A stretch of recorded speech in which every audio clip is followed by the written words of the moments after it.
Good day, I am Alexandro Granado and I will be presenting my Maker Faire invention. What is my Maker Faire invention? My invention is called Paper Reflected Lantern.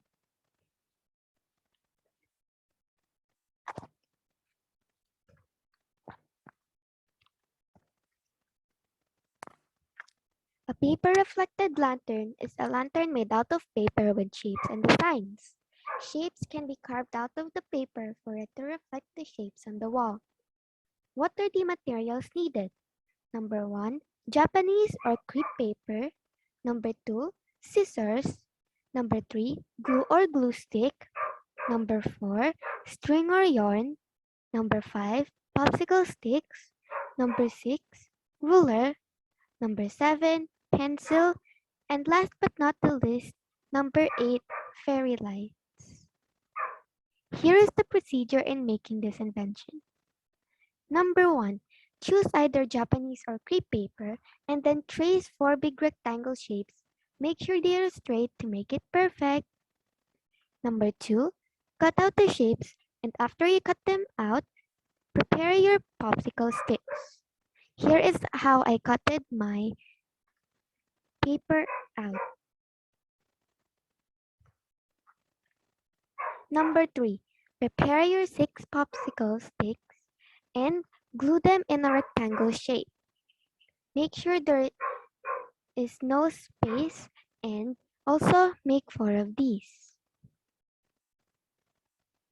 Number 4.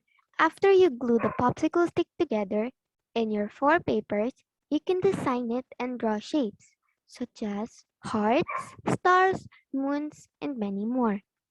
In this side, I drew a flower and a moon, and in this side, I drew another shape, an irregular triangle, and a circle. Number 5. After you drew shapes, you can cut them out. In my lantern, I didn't cut them out because this step is optional. It is optional because it is hard to cut it out and it will take a lot of time. So choose wisely on doing this step. Number 6. Glue one each paper to the popsicle stick. You just connect it. After that, glue the 4 connected popsicles together and make sure it will stand. I glued the 4 sides together for it to will stand. Number 7. Before you add the fairy lights, use cardboard for the bottom. Cut it to the right shape as the button and then you can place the fairy lights. Ta-da! There is your paper reflected lantern. Here are tips and choices. If you don't have fairy lights, it is okay. You can use any other material that produces light. But if you choose a candle, it's also a nice option, but there is a chance it can cause fire, so it might be dangerous to use a candle. You can add string or yarn by tying them in sides.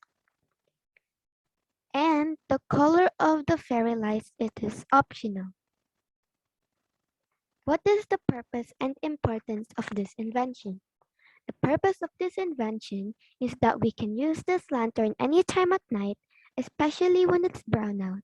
Although the batteries might run out, candles can also be used because they are common, but to prevent causing fire, we can use this lantern anytime for camping, brownouts, and many more. One importance of this lantern is that it shows how creative the student is while doing this lantern.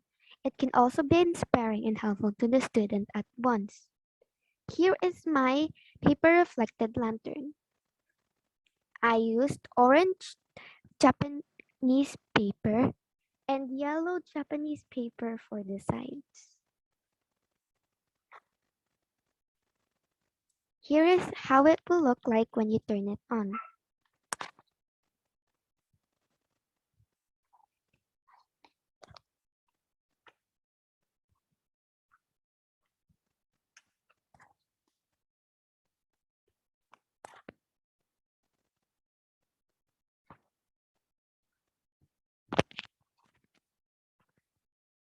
I chose yellow string and colorful light, fairy lights, to make it glow. It is actually really nice when it's at nighttime because if you close the lights in a room that's dark, shapes can be reflected in the wall. I have tried this out, but using a flashlight in a cup.